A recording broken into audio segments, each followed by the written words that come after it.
Friends, welcome to Geology Aspirant YouTube channel. So today we are going to discuss about fold and it's element. ठीक है, fold के ऊपर discuss करेंगे और उसका एलिमेंट के ऊपर डिस्कस करेंगे.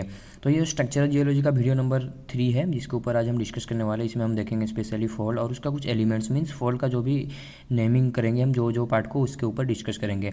सबसे पहले ये समझ लेते हैं फोल्ड क्या है. फोल्ड ये टर्म से पता चल रहा है कहीं ना कहीं फोल्डिंग का बात हो रहा है, बेंडिंग का बात हो रहा है.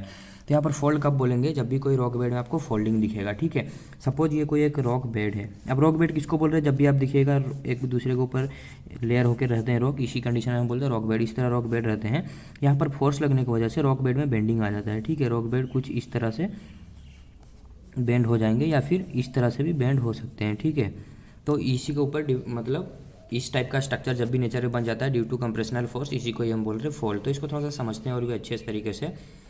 The bending of a rock strata में जब भी बेंडिंग दिख रहा है due to compressional force acting tangentially and horizontally towards a common point और plane from opposite direction is known as folding. तो फोल्डिंग हम कब किसको बोल रहे हैं, जब भी कोई रॉक बेड में कंप्रेशनल फोर्स लग रहा है. ठीक है, कंप्रेशनल फोर्स लग रहा है acting tangentially and horizontally. Maybe वो टांजेंशियली भी एक्टिंग मतलब वो फोर्स लग सकता है, हॉरिजॉन्टली भी एक्ट कर सकता है वो फोर्स. ठीक है, और एक कॉमन पार्ट पे लगेगा, एक कॉमन पॉइंट पे लगेगा और अपोजिट डायरेक्शन से, उसी कंडीशन में हम बोलेंगे फोल्ड. ठीक है, अब यहाँ हो क्या रहा है ये देखते हैं. सपोज यहाँ पर जो भी मैं बोला उसको थोड़ा सा आपको एक्सप्लेन करने को ट्राई करता हूँ. ये एक रॉक बेड है, इसके ऊपर और भी रॉक बेड रहेंगे, ऑब्वियसली नीचे ऊपर रॉक बेड रहेंगे, तो उतना मैं नहीं दिखा रहा हूँ, सिर्फ एक रॉक बेड के ऊपर फोकस करते हैं. यहाँ पर होता क्या है, फोल्ड किसको बोले, द बेंडिंग. अब ये बेंड होगा, बेंड कैसे होगा वही देखते हैं. फोल्ड तो हम बोल दिए बट ये बेंडिंग को ही फोल्ड हम बोल रहे हैं, बट ये बेंडिंग कैसे होगा उसको देखते हैं. The bending of rock strata, यहाँ तक समझ गए. रॉक स्ट्राटा इसके अंदर बेंडिंग आ जाएगा, बेंडिंग आ जाएगा तो ये इस टाइप में शेप ले लेगा या फिर इस टाइप में शेप ले लेगा. अब इस टाइप में शेप लेगा या फिर इस टाइप में शेप लेगा, एक इसके ऊपर डिपेंड करता है कि किधर से फोर्स लग रहा है या फिर किधर मिनिमम फोर्स, मतलब अगर इधर हाईएस्ट फोर्स रहेगा इधर मिनिमम तो इस टाइप की बेंडिंग ले लेगा, अगर इधर मिनिमम फोर्स रहेगा तो इस टाइप में वो बेंडिंग ले लेगा. वो तो डिपेंड करता है उसके ऊपर. ठीक है, तो bending of rock strata due to the compressional force लगेगा मीन्स ऐसे लगेगा और ऑपोजिट डायरेक्शन से. ठीक है, कंप्रेशनल फोर्स एक्टिंग टांजेंशियली भी एक्ट कर सकता है या फिर हॉरिजॉन्टल भी एक्ट कर सकता है टुवर्ड्स ए कॉमन पॉइंट. तो यहाँ पर देखिए, यहाँ पर हॉरिजॉन्टली एक्ट कर रहा है कोई एक कॉमन पॉइंट की तरफ. ये देखिए कोई पॉइंट की तरफ एक्ट कर रहा है. ठीक है, फ्रॉम ऑपोजिट डायरेक्शन से एक कॉमन पॉइंट के इस तरफ दोनों तरफ से कंप्रेशनल फोर्स लग रहा है और इसकी वजह से रॉक बेड में बेंडिंग आएगा. ठीक है, अब ये फोर्स कैसे लगता है, ऑब्वियसली नेचर में टेक्टोनिक एक्टिविटी चलते हैं. ठीक है, डिफरेंट प्रोसेस चलते हैं, उसकी वजह से ये फोर्स लगते हैं. ठीक है, तो वो नेचर में अपने से फोर्स जनरेट होता है, कोई जाके फोर्स नहीं देता है रॉक बेड्स को. ठीक है, रॉक बेड्स को कोई ज़बरदस्ती फोर्स दे के बेंडिंग नहीं कराता है. ठीक है, वो अपने आप नेचर में होता है. तो यहाँ पर होता है क्या, रॉक बेड से उसके अंदर फोर्स लग रहा है फ्रॉम अपोजिट डायरेक्शन. ठीक है, अपोजिट डायरेक्शन से फोर्स लगेगा और कॉमन पॉइंट पे लगेगा. और कौन सा फोर्स लगेगा, कंप्रेशनल फोर्स. वो कंप्रेशनल फोर्स में भी टांजेंशियली भी एक्ट कर सकता है, हॉरिजॉन्टली भी एक्ट कर सकता है और कोई एक कॉमन पॉइंट की तरफ, और उसी को ही हम बोल रहे हैं फोल्डिंग. ठीक है, तो यहाँ पर हो क्या आ रहा है, आप सबको समझ में आ चुका है. रॉक बेड के अंदर आपको बेंडिंग देखने को मिल रहा है. ठीक है, आपको कुछ फिगर दिखाता हूँ ताकि आपको और थोड़ा सा अच्छे से आइडेंटिफिकेशन हो जाए. तो ये हमारे पास एक रॉक बेड है, ये देखिए किस तरह ये बेंड हो चुका है. ठीक है, ये बेंड क्यों हुआ, क्योंकि यहाँ पर एक टाइम पे ये इस तरह था. ठीक है, बट इस तरह था एक टाइम पे, बट यहाँ पर फोर्स लगने की वजह से ये बेंड हो गया. उसी तरह यहाँ पर इस टाइप में भी बेंड हो गया. अब ये सब चीज़ हमारा टाइप्स के अंदर हम पढ़ेंगे फोल्ड का, जब हम टाइप्स देखेंगे. तो यहाँ पर जनरली देखिए आपको समझाने के लिए फिगर में आपको दिखा रहा हूँ कि फोल्ड किसे बोलते हैं. ठीक है, रॉक बेड में जब भी इस तरह का आपको बेंडिंग देखने को मिल जाएगा, ये तो मतलब ये जो फोर्स लगा हॉरिजॉन्टली फोर्स के लिए बेंडिंग देखने को मिलेगा, बट कभी कभी टांजेंशियल फोर्स भी लगता है. मीन्स रॉक बेड इधर है तो यहाँ पर जो फोर्स लगेगा तो इसको हम क्या बोल रहे हैं, टांजेंशियल, मतलब जो टांजेंशियल फोर्स बोल रहे हैं. तो इसकी वजह से क्या होगा, इस टाइप में बेंडिंग देखने को मिलेगा रॉक बेड में या फिर इस टाइप में बेंडिंग देखने को मिलेगा रॉक बेड में. तो इसको भी हम क्या बोल रहे हैं, फोल्ड बोल रहे हैं. ठीक है, टांजेंशियल फोर्स भी लगता है, हॉरिजॉन्टल फोर्स भी लगता है. ठीक है, तो इसी कंडीशन हम इसको फोल्ड बोल रहे हैं. और फोल्ड को आप क्या बोल सकते हो, फोल्ड में भी डिफाइंड एज कर्व और zigzag structure shown by rock bed. ठीक है, रॉक बेड ऑब्वियसली जब फोल्ड हो जाता है तो उसमें जिगजैग स्ट्रक्चर दिखाई देता है आपको और कर्व भी देखने को मिलता है रॉक में. उसी को ही तो हम फोल्ड बोल रहे हैं. फोल्ड किसको बोल रहे हैं, मीन्स कहीं ना कहीं आपको बेंडिंग देखने को मिलेगा. बेंडिंग मीन्स उसी को ही हम बोल रहे हैं जिगजैग, या फिर आप उसी को बोल सकते हो कर्व. जब भी आपको रॉक बेड में कर्व देखने को मिले, जिगजैग स्ट्रक्चर देखने को मिले, तो डेफिनेटली आप उसे बोल सकते हो फोल्ड. ठीक है, या फिर उसको थोड़ा सा अगर टेक्निकल डेफिनेशन में आप बोलना चाहो तो यहाँ पर बोल सकते हो the bending of rock strata में बेंडिंग आ रहा है, बट किसकी वजह से आ रहा है, ड्यू टू कंप्रेशनल फोर्स लग रहा है. मीन्स दो तरफ से फोर्स क्या हो रहा है, दो तरफ से कंप्रेस कर रहा है रॉक बेड को, ठीक है, रॉक बेड को कंप्रेस कर रहा है। Compressional force acting tangentially and horizontally, obviously tangentially भी एक्ट कर रहा है, हॉरिजॉन्टली भी एक्ट कर रहा है, टुवर्ड्स ए कॉमन पॉइंट और प्लेन, ठीक है, कोई भी कॉमन पॉइंट पे रॉक बेड का या फिर कोई प्लेन पे टांजेंशियल और हॉरिजॉन्टल कंप्रेशनल फोर्स एक्ट कर रहा है अपोजिट डायरेक्शन से, उसी कंडीशन में रॉक में बेंडिंग आ रहा है और रॉक में बेंडिंग आने को ही हम बोल रहे हैं फॉल्ट। तो आई होप आप सबको समझ में आ चुका होगा।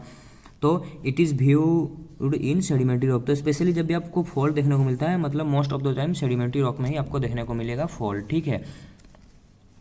ओके, तो यहाँ तक तो आई होप आप सबका क्लियर हो चुका होगा। फॉल्ट क्या है, फॉल्ट किसको बोल रहे हैं, या फिर उसका टेक्निकल डेफिनेशन क्या हमने देखा, और सिंपली भी क्या हम उसको बोल सकते हैं किसी को समझाने के लिए कि जब भी आपको फॉल्ट में भी डिफाइंड आज कर्व और जिगजैग स्ट्रक्चर, ठीक है, रॉक बेड में जब भी आपको कर्व देखने को मिलेगा या कर्व ही रॉक बेड देखने को मिलेगा या फिर जिगजैग स्ट्रक्चर देखने को मिलेगा रॉक बेड में ड्यू टू फोर्स, मतलब कंप्रेशनल फोर्स, उसी को ही हम बोल रहे हैं फॉल्ट, ठीक है। और ये स्पेशली आपको सेडिमेंट्री रॉक में ही देखने को मिलता है। तो फॉल्ट का आप कुछ एलिमेंट देखते हैं, फॉल्ट का तो हमने डेफिनेशन देख लिया, फॉल्ट किसको बोल रहे हैं, बट फॉल्ट का कुछ एलिमेशन है, उसका कुछ मतलब जो एलिमेंट्स है फोल्ड का, उसके ऊपर डिस्कस करेंगे, या फिर उसका कुछ नोमेनक्लेचर है, डिफरेंट डिफरेंट पार्ट को हमने फोल्ड का डिफरेंट डिफरेंट नेम किया है, ठीक है, उसका मतलब बिहेवियर के अकॉर्डिंग। तो उसको थोड़ा सा देख लेते हैं किस पार्ट को क्या नेमिंग किया है। तो फोल्ड ये देखिए, ऑब्वियसली अभी मैंने दिखाया था आपको, फोल्ड इस टाइप में रहता है, किस टाइप में रहता है अभी मैंने आपको दिखाया था, इस टाइप में फोल्ड रहता है, इस टाइप में रहता है। तो यहाँ पर जो टॉप पार्ट रहेगा यहाँ पर ये देखिए ऑब्वियसली क्रिएस्ट बोलते हैं, और नीचे वाला पार्ट जो रहेगा इसी को ही हम बोलते हैं ट्रो। तो यहाँ पर हम अभी देख के आ रहे हैं एलिमेंट्स, ठीक है, क्या क्या हम नेमिंग क्लेचर कर रहे हैं फोल्ड को। तो इस पार्ट को हम क्या बोलते हैं, टॉप पार्ट को क्रिएस्ट बोलते हैं, इसको हम ट्रो बोलते हैं, ठीक है। और इसको हम क्या बोलते हैं, मतलब ऑब्वियसली आपको फोल्ड देखने को मिल रहा है, इस टाइप में फोल्ड देखने को मिलेगा नेचर में, ठीक है।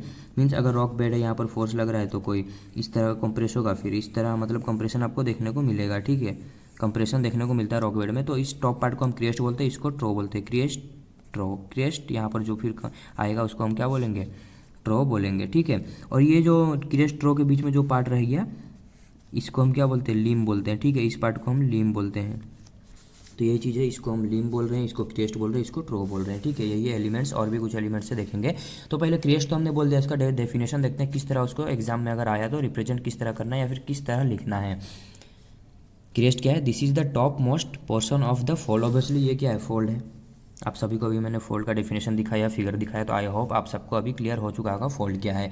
तो फोल्ड का इस पार्ट को हम मतलब क्या बोल रहे हैं, क्रिएस्ट, तो इसको क्या बोल सकते हैं, the top most portion of the fold is known as crest, तो इसी को ही हम बोल रहे हैं क्रिएस्ट, जो कि टॉप मोस्ट पोर्शन पे है, और लोअर मोस्ट पोर्शन को ही हम बोल रहे हैं ट्रो, ठीक है। This is the bottom most और lower most portion of the fold, fold का जो भी बॉटम मोस्ट पोर्शन रहेगा उसी को ही हम बोल रहे हैं ट्रो, ठीक है। क्रिएस्ट ट्रो आपको बता दिया, जिसे यहाँ पर मैं बताया था, ये क्रिएस्ट ट्रो है और ये लीम है। तो लीम ये चीज़ को किस तरह एक्सप्लेन करेंगे, तो यहाँ क्रिएस्ट से ट्रो के बीच में जो भी डिस्टेंस है उसी को ही हम बोल रहे हैं लीम, ठीक है। तो देखिए लीम क्या है, the sloping side of A fold, ठीक है, फोल्ड का स्लोपिंग साइड फ्रॉम क्रिएस्ट टू ट्रो, ठीक है, क्रिएस्ट से ट्रो तक जो भी स्लोपिंग साइड देखने को मिलेगा उसी को ही हम बोले लीम, ठीक है। इसको हम बोले लीम। तो ये क्या हो रहा है, ये क्रिएस्ट है, ये ट्रो है, ये तो समझ में आएगा टॉप मोस्ट पोर्शन, और ये है लोअर मोस्ट पोर्शन। तो इसको हम लीम बोल रहे हैं, मीन्स यहाँ से स्लोप हो रहा है, sloping side of fold, fold का ये स्लोपिंग साइड है फ्रॉम क्रिएस्ट टू ट्रो, क्रिएस्ट टू ट्रो जो स्लोपिंग साइड है उसी को ही हम बोले लीम, ठीक है। आई होप आप सबको समझ में आ चुका होगा लीम का मीनिंग भी। फिर से देखिए, द स्लोपिंग मीन्स यहाँ पर स्लोपिंग आपको देखने को मिल रहा है क्रिएस्ट से ट्रो के बीच में, यहाँ पर देखिए स्लोपिंग देखने को मिल रहा है। The sloping side of A fold, fold का स्लोपिंग साइड को ही हम बोल रहे हैं ट्रो, आई थिंक सॉरी, फोल्ड का स्लोपिंग साइड को ही हम बोल रहे हैं लीम, ठीक है। और स्लोपिंग तो हो रहा है बट कहाँ से कहाँ, क्रिएस्ट टू ट्रो, ठीक है। तो वहाँ पर स्पेस कम था इसीलिए यहाँ पर मैं लिख दिया ट्रो, ठीक है, क्रिएस्ट टू ट्रो। तो यहाँ तक आप सबको समझ में आ चुका, क्रिएस्ट किसको बोल रहे हैं, ट्रो किसको बोल रहे हैं और लीम किसको बोल रहे हैं। तो यहाँ पर आप बोलिए इसको हम क्या बोलेंगे, ये क्या है, टॉप मोस्ट पार्ट है, टॉप मोस्ट पार्ट को हम क्या बोले थे, क्रिएस्ट, ये क्या है, लोअर मोस्ट पार्ट है, तो इसको हम क्या बोलेंगे, ट्रो, ठीक है। यहाँ से और एक अगर निकलता है तो ऑब्वियसली ये ट्रो हो जाएगा, फिर यहाँ पर मतलब क्रिएस्ट आएगा। और ये जो स्लोपिंग साइड है, इस साइड को ही हम बोल रहे हैं, वो तो हमने 2D में देखा था, 3D में यहाँ पर देख रहे हैं। तो इस साइड रॉक बेड में जब भी इस तरह का स्लोपिंग साइड देखने को मिलता है क्रिएस्ट और ट्रो के बीच में, इसी को ही हम नेमिंग करते हैं लीम। इधर भी एक लीम है, इधर भी एक लीम है, ठीक है। तो नेक्स्ट जो और एक हमारे पास एलिमेंट आता है, axis of fold and axial plane भी बोल सकते हो या फिर एक्सिस ऑफ प्लेन भी बोल सकते हो। एक है हमारे पास एक्सिस ऑफ फोल्ड और एक है एक्सियल प्लेन या फिर एक्सिस ऑफ प्लेन, ठीक है। तो यहाँ पर दो एलिमेंट है, उसके ऊपर थोड़ा सा देखेंगे। तो सबसे पहले देखते हैं एक्सिस ऑफ प्लेन क्या है, ठीक है। एक्सिस ऑफ प्लेन क्या है उसके बाद हम देखेंगे एक्सिस ऑफ फोल्ड, ओके। तो एक्सिस ऑफ प्लेन क्या है, द इमेजिनरी प्लेन, ठीक है। एक्सिस ऑफ प्लेन क्या है, एक इमेजिनरी प्लेन है। हम किसके ऊपर डिस्कस कर रहे हैं, एक्सिस ऑफ प्लेन के ऊपर, एक्सिस ऑफ प्लेन के ऊपर, ठीक है। तो ये क्या है, द इमेजिनरी प्लेन और surface which divides the fold into two equal limbs is called axial plane। Simply definition I hope सबको समझ में आ चुका होगा। तो यहाँ पर बोल क्या रहे हैं, जब भी कोई फोल्ड में लिम को टू इक्वल पार्ट में कोई भी इमेजिनरी प्लेन कट करता है तो उसी को ही हम बोल रहे हैं एक्सियल प्लेन। तो एक्सियल प्लेन किसको बोल रहे हैं, एक इमेजिनरी प्लेन लेंगे हम, ठीक है, जो कि ये जो फोल्ड है मतलब दोनों साइड को इक्वली वो कट कर रहा है। दोनों साइड इक्वली कट कर रहा है मीन्स यहाँ पर एक लिम्ब है, ये लिम्ब है, दोनों लिम्ब को इक्वली कट कर रहा है। लिम्ब किसको बोलते हैं, क्रेस्ट टू ट्रो, जो भी स्लोपिंग साइड है। यहाँ पर एक लिम्ब है, यहाँ पर एक लिम्ब है, तो दोनों को जो इक्वली कट करेगा जो भी प्लेन, उसी इमेजिनरी प्लेन, उसी को ही हम बोलेंगे एक्सियल प्लेन, ठीक है। यहाँ पर कहाँ पर रहेगा एक्सियल प्लेन, यहाँ पर रहेगा, आपको देखने को मिलेगा एक्सियल प्लेन, ठीक है, जो कि कट करेगा आपका दोनों लिम्ब को, ओके। तो फिर और थोड़ा अच्छे से आपको दिखाता हूँ एक फिगर, ताकि और थोड़ा अच्छे से आपको आइडेंटिफिकेशन करने में इजी हो, मतलब एक्सियल प्लेन को और थोड़ा अच्छे से आप समझ सके। तो ये है क्या, इमेजिनरी प्लेन है जो दो लिम्ब को इक्वली डिवाइड कर रहा है, ठीक है। यहाँ पर आप देख सकते हैं फिगर को किस तरह, यहाँ पर एक इमेजिनरी प्लेन जो कि दो लिम्ब को इक्वली कट कर रहा है। तो ये देखिए, ये है इमेजिनरी प्लेन है ये आपका, और यहाँ पर दो लिम्ब है, देखिए एक फोल्ड है, इसको हम क्रेस्ट बोल रहे हैं, इसको ट्रो बोल रहे हैं, और क्रेस्ट से ट्रो जो भी स्लोपिंग साइड है इसी को हम बोल रहे हैं लिम्ब। ये एक लिम्ब है और पीछे में एक और एक लिम्ब है यहाँ पर, ठीक है। तो इसी को ही हम बोले लिम्ब, और दोनों लिम्ब को देखिए ये एक इमेजिनरी प्लेन हमने लिया जो कि इक्वली कट कर रहा है, और इसी को ही हम बोल रहे हैं एक्सियल प्लेन, ठीक है। तो आई होप आप सबको समझ में आ चुका होगा एक्सियल प्लेन क्या है अभी। तो इसी को ही हम बोल रहे हैं एक्सियल प्लेन, ओके। तो देखते हैं नेक्स्ट जो भी एलिमेंट है उसके ऊपर थोड़ा सा फोकस करेंगे। तो यहाँ तक हम समझ गए एक्सियल प्लेन क्या है। नेक्स्ट जो हमारे पास है एक्सिस ऑफ फोल्ड, ठीक है। यहाँ पर जो था एक्सिस ऑफ फोल्ड, तो एक्सियल प्लेन तो हमने देख लिया, या फिर प्लेन एक्सियल प्लेन या फिर एक्सिस ऑफ प्लेन, ये चीज़ हमने अभी देख लिया, ठीक है, जो कि लिम्ब को दो इक्वली टाइप मतलब इक्वली दो पार्ट में कट कर रहा है, ठीक है। अब देखते हैं एक्सिस ऑफ फोल्ड, ठीक है। एक्सिस ऑफ फोल्ड क्या है, the line which cuts the hinge zone is called axis of fold. अब हिंज जोन क्या है, यहाँ तक तो समझ में आ गया। द लाइन व्हिच कट्स, ठीक है, एक लाइन है जो कि कट कर रहा है हिंज जोन को इक्वली, ठीक है, उसी को ही हम बोल रहे हैं axis of fold. Axis of fold किसको बोल रहे हैं, एक लाइन है जो कि हिंज जोन को कट कर रहा है। बट यहाँ पर आपका क्वेश्चन आता है हिंज जोन क्या है, अभी तक तो हमने ये टर्म नहीं पढ़ा। तो हिंज जोन क्या है उसको थोड़ा सा देखते हैं, ये भी एक एलिमेंट है। हिंज जोन क्या है, जोन ऑफ मैक्सिमम कर्वेचर, ठीक है, जोन ऑफ मैक्सिमम कर्वेचर को ही हम बोल रहे हैं हिंज जोन, ठीक है। तो मैक्सिमम कर्वेचर आपको ये देखिए यहाँ पर इस तरह है, तो यहाँ पर सबसे ज़्यादा बेंडिंग कहाँ देखने को मिल रहा है, इस पार्ट में, तो इसी को ही हम बोलते हैं हिंज जोन, ठीक है। यहाँ पर हिंज जोन क्या है, यहाँ पर ये है hinge zone, this is known as hinge zone, ठीक है। मैक्सिमम कर्वेचर को ही हमेशा सही ऑथर के द्वारा टर्म दिया गया है हिंज जोन। तो हिंज जोन क्या है, जहाँ पर भी आपको फोल्डिंग में मैक्सिमम कर्वेचर देखने को मिले, मैक्सिमम बेंडिंग देखने को मिले, उसी को ही हम बोलेंगे हिंज जोन। तो here this is the hinge zone, again this part is hinge zone. देखिए यहाँ पर मैक्सिमम बेंडिंग देखने को मिल रहा है, उसी तरह यहाँ पर भी आपको मैक्सिमम बेंडिंग देखने को मिल रहा है। तो हिंज जोन क्या है, zone of maximum curvature. Maximum curvature जहाँ भी देखने को मिलेगा उसी को ही हम बोलेंगे हिंज जोन। तो आप बोलेंगे मैक्सिमम कर्वेचर मतलब इसी को तो हम क्रेस्ट भी बोल रहे थे, अभी थोड़ा देर पहले हमने इसी को ही तो क्रेस्ट बोला, ठीक है। तो आपका क्वेश्चन अभी यही आएगा, तो CR crest and hinge zone में डिफरेंस क्या है, ये सिमिलर है या फिर डिफरेंस, आपका क्वेश्चन यही है। क्योंकि थोड़ा देर पहले अभी हमने यहीं पर देखा कि इसी को ही हम बोल रहे मतलब क्रेस्ट बोल रहे हैं यहीं पर, अभी हमने बोला मैक्सिमम कर्वेचर को ही हमने क्या बोला, हिंज जोन बोल रहे हैं। तो यहाँ पर देखिए हिंज जोन किसको बोल रहे हैं, मैक्सिमम कर्वेचर को। टॉप मोस्ट पार्ट को हम क्रेस्ट बोल रहे हैं, इस पार्ट को हम क्रेस्ट बोलेंगे, और मैक्सिमम कर्वेचर को ही हम बोलेंगे हिंज जोन, ठीक है। तो हिंज जोन अलग है, क्रेस्ट अलग है, और एक अभी टर्म आएगा हिंज लाइन, वो भी अलग है, ठीक है। वो चीज़ भी अभी आपको मैं समझाऊंगा, ठीक है, 1 बाय 1 सब चीज़ आपको समझाऊंगा। बस फिलहाल के लिए इतना समझिए, हम हिंज जोन किसको बोल रहे हैं, मैक्सिमम कर्वेचर को। तो यहाँ पर मतलब एक्सिस ऑफ फोल्ड किसको बोलेंगे, the line which cuts hinge zone. यहाँ पर आप क्या लिख सकते हो, the line which cuts maximum